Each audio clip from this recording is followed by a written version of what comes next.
Bonjour, eh bien aujourd'hui, après la petite pause Pascal, du week-end Pascal, eh bien on va recommencer un petit peu toutes nos recettes. Et puis on va aller un petit peu sur des recettes un petit peu légères parce que l'été arrive et puis il faut faire attention. Donc aujourd'hui je vais vous proposer un petit dessert léger avec les panna cotta légères coco. Et ce que vous allez mettre dessus, ça peut être des framboises, ça peut être, enfin vous allez voir, vous allez pouvoir mettre tout ce que vous voulez donc dessus, puisque la panna cotta amène soit un coulis, et là, moi je vais vous proposer de mettre en fait une cuillère de confiture ou une cuillère de coulis. Donc on va avoir notre base de panna cotta, et après, on en fera un petit peu ce que l'on en voudra. Alors là, les quantités peuvent être tout à fait doublées sans aucun problème dans le Thermomix, que ce soit même sur le TM31, il n'y a aucun souci, vous allez pouvoir vraiment doubler les quantités et en faire autant que vous voulez. Donc là, pour cette recette, il va nous falloir 2 cuillères à café d'agar-agar, donc ça fait à peu près un petit sachet, les petits sachets qui sont vendus. Il va nous falloir 70 grammes de sucre en poudre. Alors moi j'en mets que 50. Bon, je réduis aussi. C'est voilà, on va sur le léger. Il va nous falloir 70 grammes d'eau. Et on va aussi mettre 200 grammes de lait de coco. En plus, c'était bien pratique parce que j'avais du lait de coco qui était entamé. Donc voilà, c'est un moyen aussi de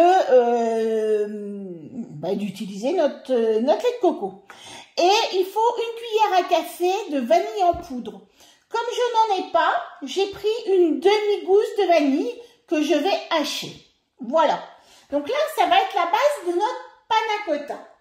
Donc là, je vais pas enlever mon panier d'ailleurs. Voilà. Je vais mettre ma gousse de vanille à l'intérieur du bol et je vais faire 10 secondes, vitesse 10, pour la réduire en poudre.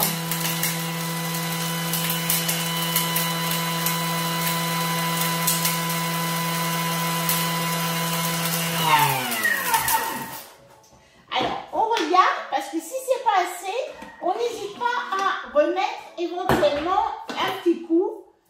Voilà, parce que là, le souci que l'on a, c'est que, en fait, vous voyez, elle est, je sais pas si vous voyez bien, voilà, elle est comme ça, elle est encore un petit peu grosse. En plus, moi, elle était un petit peu sèche. J'en ai profité pour la lâcher comme ça. Je vais le remettre parce que il n'y a pas beaucoup en quantité. Et plus vous avez en quantité, d'ailleurs, je vais faire autrement. C'est-à-dire que là, je vois que comme j'en ai plus, je vais mettre mon sucre avec. Et le fait de mettre le sucre avec va faire que et je vais remettre 10 secondes, vitesse 10, va faire que notre vanille va plus se rendre en poudre. Parce que le problème de là, c'est que j'ai pas assez de quantité. Voilà. Et donc, je refais avec mon sucre en poudre.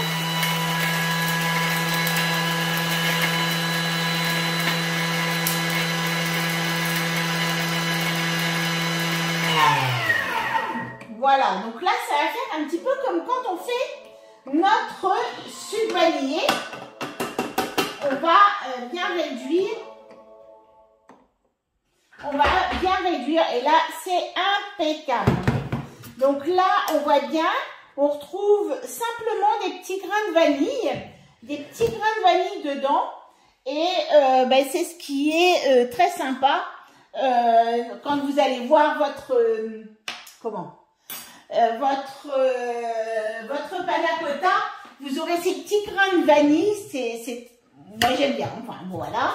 Après, celui qui ne veut pas, qui n'a pas de vanille, puisque c'est vrai qu'aujourd'hui, les gousses de vanille, c'est pas donné, ou même la poudre de vanille achetée, franchement, moi j'en achète pas parce que c'est hors de prix. Vous pouvez la faire déjà, vous faites avec plusieurs gousses de vanille et là, vous aurez un beau résultat. Ou alors, vous mettez de l'extrait de vanille. Par contre, vous n'aurez pas ces petits grains que je trouve sympa. Bon, après, voilà. Mais mettez quand même un tout petit peu de vanille. Donc là, on a mis notre sucre, on a mis notre vanille. Et on va aller mettre donc 2 cuillères à café rase d'agar-agar. Donc là, c'est une recette aussi qui peut être très bien faite pour les gens qui sont véganes, hein, parce que là, on utilise l'agar-agar, on n'utilise pas la... Comment? Donc là, une cuillère et ma deuxième cuillère. Vous voyez, ça fait vraiment votre petit sachet. Quand c'est vraiment des cuillères rases, on fait vraiment le petit sachet de 2 grammes d'agar-agar, on met bien tout dedans. Voilà, ça se vend souvent par petits sachets. C'est vrai qu'avant je l'avais dans des petits pots, mais là maintenant j'ai du mal à trouver comme ça. Donc là, on va mettre ça, on va mettre notre eau, donc 70 grammes d'eau. Et puis, on va programmer 4 minutes. Alors, hop, je referme mon bol. On va programmer 4 minutes. 100 degrés. À la vitesse 1. Parce que contrairement à la gélatine ne doit surtout pas bouillir. Parce que si vous faites bouillir le liquide avec votre gélatine dedans, vous allez perdre les pouvoirs gélifiants de votre gélatine. Par contre, contrairement à la gélatine, l'agar-agar, lui, va demander à être dans un liquide qui va bouillir pour pouvoir avoir ce côté gélifiant qui apparaisse. Vous voyez, c'est un peu deux façons de faire qui sont un petit peu différentes. Et c'est pour ça qu'il faut savoir un petit peu les utiliser. Vous avez des gens qui n'utilisent jamais de gélatine, qui n'utilisent que l'agar-agar, et du coup, ce genre de choses, ils le savent bien. Et il faut pas se tromper. Donc voilà, donc là, on va attendre que notre eau bout, et il va falloir que ça bout un tout petit peu, au moins 1 minute ou 2, l'agar-agar dans notre eau bouillante. Vous voyez, là, on est déjà à 85 degrés.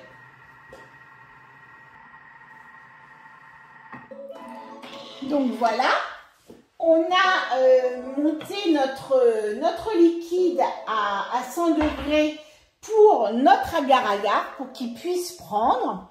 Et là, maintenant, on va rajouter nos 200 grammes de lait de coco. Voilà, à l'intérieur de notre bol. En fait, c'est une recette vraiment très simple. Puis qui peut être très festive. Hein. Moi, je l'ai déjà fait avec des personnes, enfin avec des invités. En fin de repas, c'est léger, c'est pas mal. Et donc là, on va mélanger 1 minute à la vitesse 3. Donc 1 minute et on va aller sur la vitesse 3.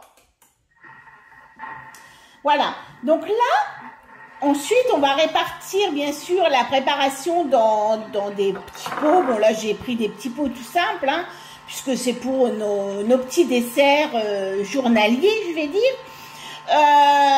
Mais vous pouvez les mettre dans des belles verrines, ça peut être très joli.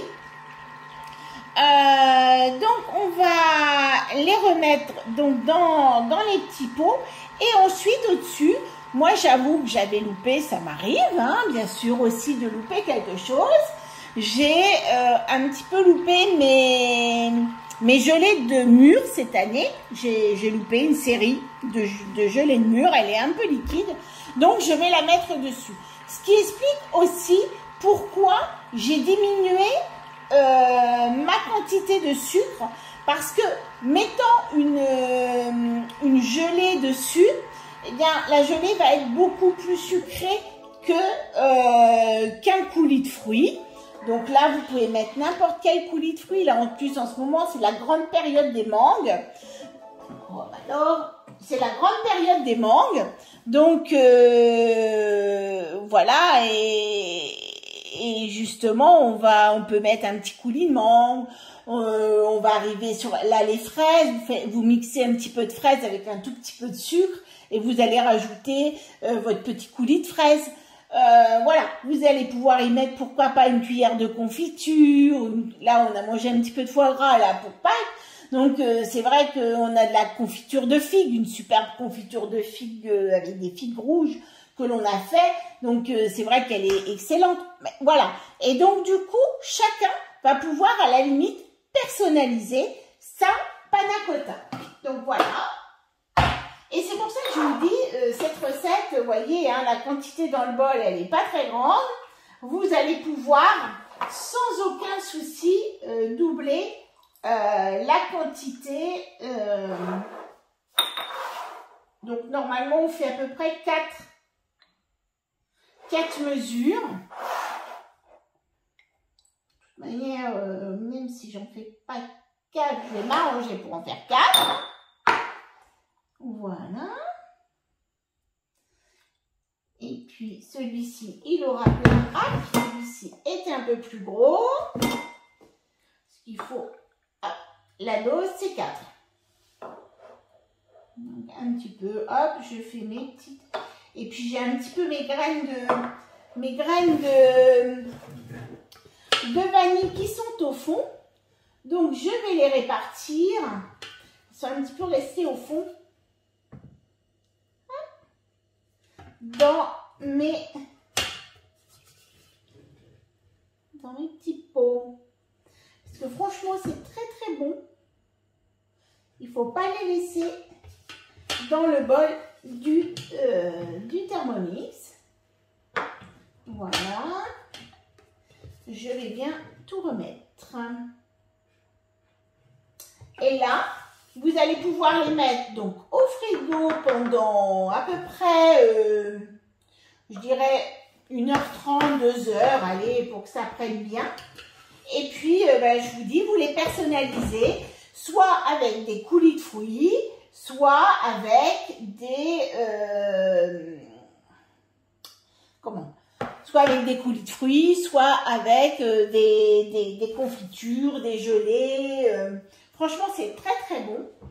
Et ça peut vous faire plaisir sans avoir d'a priori, puisqu'en fait, on est vraiment sur quelque chose de léger. Et voilà, il ne faut pas hésiter. Un petit dessert léger. On commence les desserts légers pour l'été. Allez, à bientôt pour une autre recette. Donc, par contre, le coulis, on attend que ce soit pris, hein, bien sûr.